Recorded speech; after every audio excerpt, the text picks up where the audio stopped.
이제 오늘 우리에게 주신 하나님 말씀 나눕니다. 오늘은 욥기 29장 말씀을 함께 보겠습니다. 욥기 29장 1절부터 마지막 절까지 말씀을 교독하여 봅니다. 욥이 풍자하여 이르되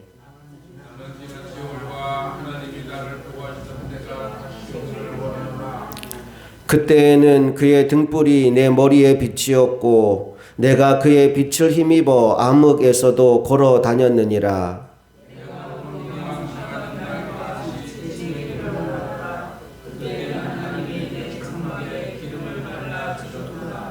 그때에는 전능자가 아직도 나와 함께 계셨으며 나의 젊은이들이 나를 둘러 있었으며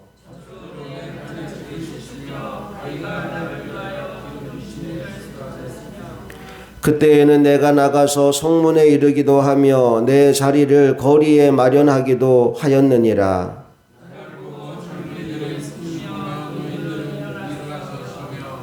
유지들은 말을 삼가고 손으로 입을 가리며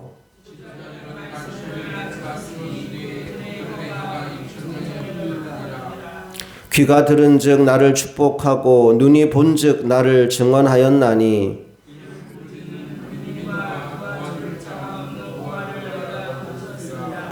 망하게 된 자도 나를 위하여 복을 빌었으며 과부의 마음이 나로 말미암아 기뻐 노래하였느니라.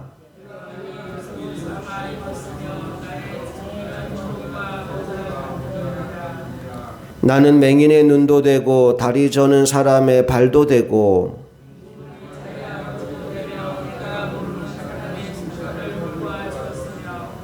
불의한 자의 턱뼈를 부수고 노획한 물건을 그 이새에서 빼내었느니라.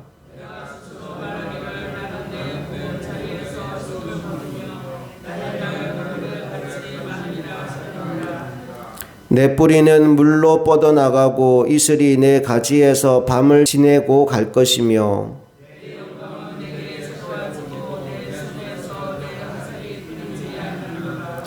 무리는 내 말을 듣고 희망을 걸었으며 내가 가르칠 때 잠잠하였노라.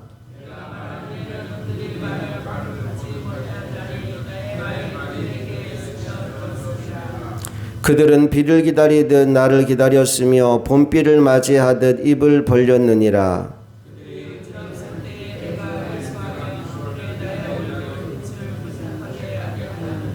함께 읽습니다.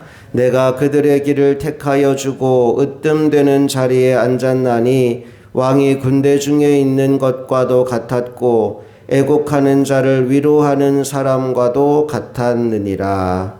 아멘. 자, 욥기 29장부터 30장, 31장까지는 욥의 마지막 이야기를 담았습니다. 그 내용을 보면 29장 오늘 읽은 말씀에서는 과거 화려했던 때를 욥이 회상하는 내용이 나오고요.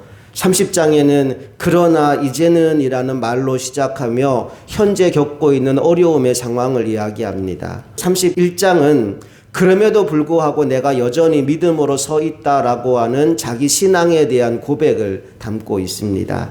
오늘 먼저 29장에 나오는 욥의 과거 이야기, 과거 욥의 삶이 어떠했는지를 함께 들여다보기를 원합니다. 1절, 2절 말씀을 다시 한번 읽어봅니다.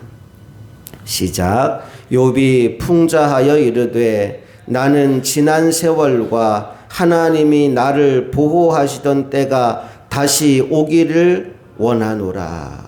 과거를 그리워하고 있죠. 지난 시절 하나님이 나를 보호하시던 그때가 다시 돌아오기를 원한다.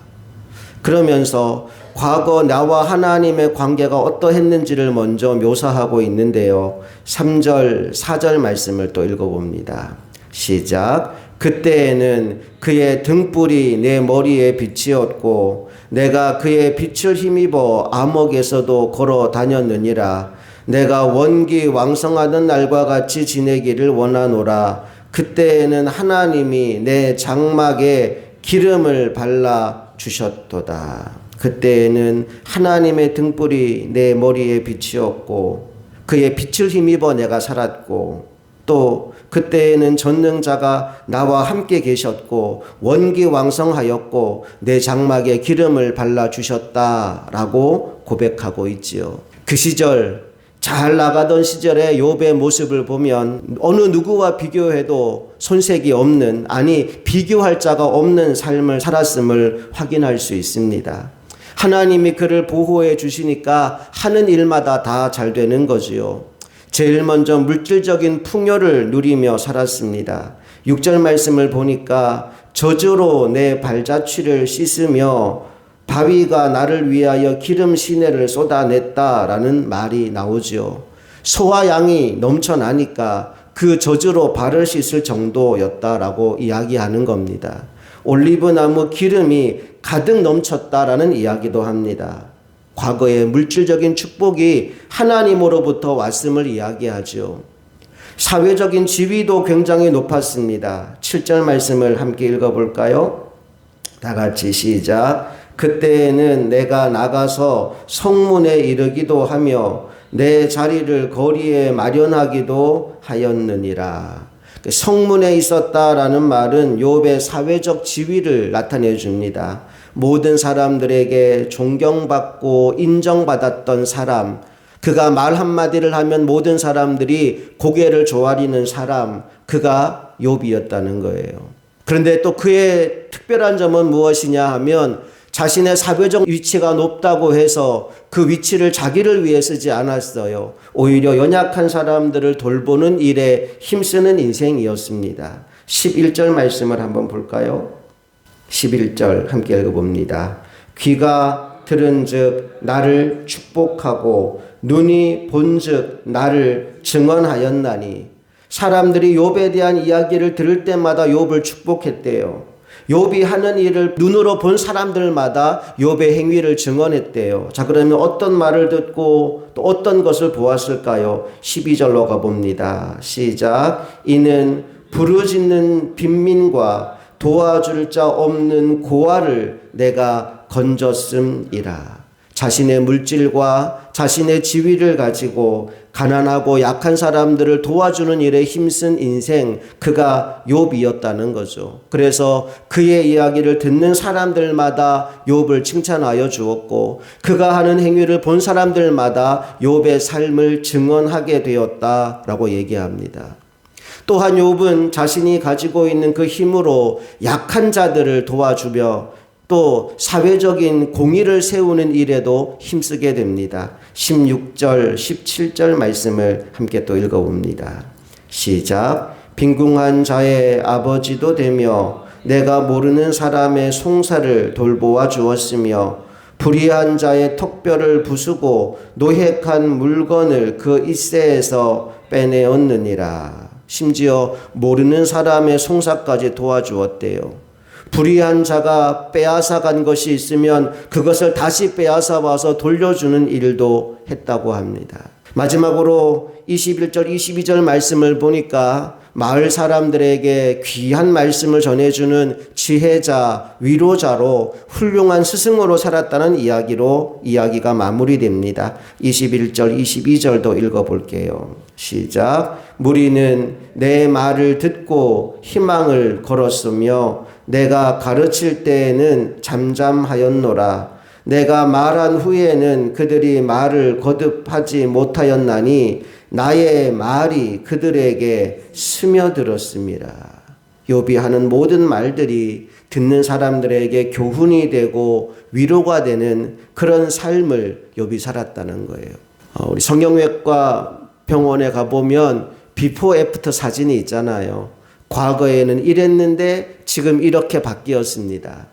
그 대부분의 사진들은 좋게 변한 사진들이 나옵니다. 과거에는 이렇게 속된 말로 못생겼는데 수술하고 이렇게 예뻐졌습니다 라는 걸 보여줘야 사람들이 수술을 할 거니까 좋게 변화된 모습만 보여줍니다. 그런데 여러분도 아시다시피 수술 부작용도 있어요. 수술을 하고 그 이후가 훨씬 더 나빠진 사람들도 있습니다. 그 모습들은 잘 안 보여주려고 하죠. 오늘 욥은 과거보다 현재가 훨씬 더 안 좋아진 사람입니다. 과거는 이랬는데 현재는 너무나 망가진 상태예요. 욥은 그것을 숨기지 않아요. 나의 과거가 이랬습니다. 나의 현재는 이렇습니다. 그러나 그렇다고 해서 내가 포기하지 않습니다. 나는 여전히 오늘도 믿음으로 살아갑니다. 이 이야기를 하기 위해서 오늘 먼저 과거에 화려했던 시절 이야기를 우리에게 들려주고 있는 겁니다. 자, 욥의 과거와 또 오늘 어려움을 겪고 있는 현재를 바라보며 우리가 깨달아야 될 교훈, 우리 마음에 새겨야 될 메시지가 뭘까? 오늘 한 3가지 정도로 정리를 하고 말씀을 마무리할 건데요. 첫 번째 교훈은 뭐냐 하면 아름다운 꽃도 떨어질 때가 있다는 겁니다. 욥의 과거는 화려하게 꽃 피우던 시절이었습니다. 하지만 지금 욥의 현실은 그 꽃이 다 떨어진 상황입니다. 우리 인생들은 다 마찬가지라는 거예요. 누구나가 화려한 꽃만 피우고 살 수 없습니다. 그 꽃이 떨어지는 때가 오게 됩니다. 그러므로 우리에게 필요한 것은 겸손한 자세입니다. 내가 지금 잘 나간다고 해서 뭐가 잘 된다고 해서 우쭐해하고 목에 힘을 주고 살아가는 것이 아니라 잘 나갈 때, 잘 될 때 오히려 더 겸손한 자세가 우리에게 필요하다는 것을 깨닫게 해줍니다. 우리 인생에 가장 꽃피는 그 시절이 가장 겸손한 시절로 기억되는 저와 여러분 되기를 간절히 소망합니다. 또 하나 우리가 기억해야 될 것이 있어요. 꽃이 떨어지면 그걸로 끝이 아니라는 거예요. 꽃이 떨어진 그 자리에 열매가 맺히게 됩니다. 열매는 꽃이 진 이후에 열려지는 것입니다. 그러므로 어떠한 상황에서도 우리들은 소망의 끈을 놓지 않게 되기를 소망합니다. 주님의 십자가 죽음 이후에 부활과 생명이 찾아오듯이 우리의 인생 가운데에도 고난을 통해 꽃이 진 그 자리에 주님이 우리에게 허락하시는 생명의 열매가 맺히게 된다는 사실을 여러분 기억하시기 바랍니다. 욥의 고난은 고난으로 끝나지 않아요. 하나님이 회복의 열매를 그의 인생 가운데 허락하여 주십니다. 혹시 여러분 중에 내 인생의 꽃이 지금 졌다라고 여겨지는 분이 있다면 절망하지 마시고 꽃진 그 자리에 생명의 열매를 맺게 해주시는 하나님의 은혜를 기대하며 더 믿음으로 나아가게 되시기를 간절히 소망합니다. 마지막 3번째로 전에도 이야기한 적이 있는 건데 우리가 인생을 살다 보면 사람을 믿었다가 사람 때문에 실망하고 사람 때문에 절망하는 경험들을 참 많이 겪습니다. 그래서 여러분에게 이런 말을 드렸던 적이 있어요. 사람은 믿지 말고 하나님만 믿자. 사람은 신뢰의 대상이 아니다, 사랑의 대상이다 라는 말씀을 드린 적이 있습니다. 오늘 욥의 상황을 한번 보십시오. 욥이 많은 사람들에게 도움을 주었잖아요. 욥이 많은 사람들을 위로해 주었잖아요. 어려움 당한 사람이 있으면 그 사람이 아는 사람이든 모르는 사람이든 상관없이 온 힘을 다해 그를 구제하고 그를 회복시켜주는 일에 힘을 썼단 말이죠. 그런데 지금 욥이 고난을 당하는 이 시간에 그를 위로하는 사람이 아무도 없어요. 그를 도와주는 사람이 아무도 없어요. 그에게 힘을 주는 사람이 아무도 없어요. 나는 열심히 그를 도왔는데, 나는 열심히 그를 사랑했는데 어느 누구 하나 나의 편이 되어주지 않는 겁니다. 뭘 얘기하는 걸까요? 도움을 주었다고 해서 모두 다 은혜를 갚는 게 아니라는 걸 우리에게 이야기해 줍니다. 오히려 배신하고 등에 칼을 꽂는 사람이 많다는 이야기를 오늘 우리에게 들려주는 겁니다. 그러므로 사람은 사랑하고 하나님만 신뢰하는 저와 여러분 될 수 있기를 원합니다. 하나님 신뢰하며 나아가면 하나님이 어떤 일을 해주시느냐? 원수 같은 그 사람 내가 안 갚아도 하나님이 대신 갚아주십니다. 그리고 하나님만 믿고 나아가는 내 인생 가운데 회복의 은혜를 베풀어 주십니다. 내가 원수 갚으려고 하지 말고 나는 그냥 사랑만 베풀다 보면 하나님이 언젠가 그 사람을 하나님의 손으로 치시는 날이 올 겁니다.